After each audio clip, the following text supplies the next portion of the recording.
Ice on ice or Teflon on Teflon are two of the slipperiest substances known. As you know, if you get a block of ice and try and stand on a block of ice, you will just move. Teflon, non-stick frying pans, is also just as slippery. So, force of friction equals mu Rn. Let's say if I've got a 10 kilogram force, there we go, here's a box, 10 kilograms sitting on ice, force of friction equals mu Rn. The reaction normal in each case, that's 100 newtons pushing down. The normal reaction,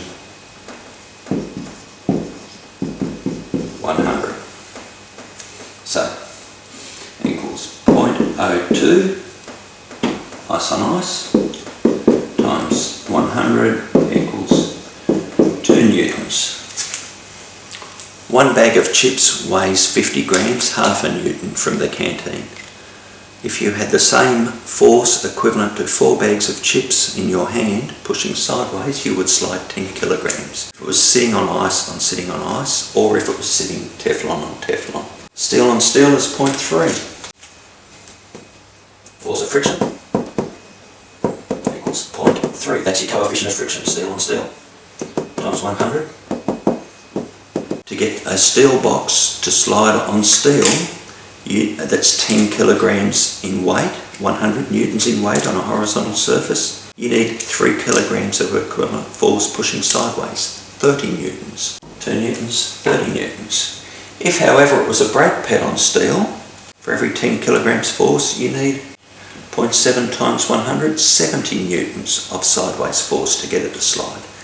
That's why brake pads are effective, because they've got a high coefficient of friction. So the question is simply, here's a fridge that weighs 100 kilograms, sitting on a surface with the coefficient of friction 0.2. How much force do you need pushing on it sideways to make it move? There's our stick figure. Pushing on it, how much force does he need?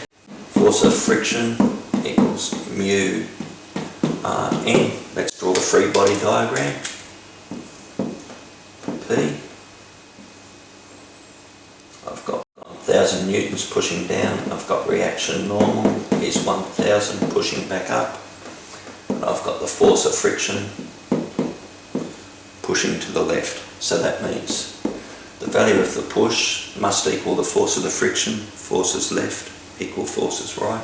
Value of the push is the force of friction is just simply 0.2 times 1000 equals 200 newtons.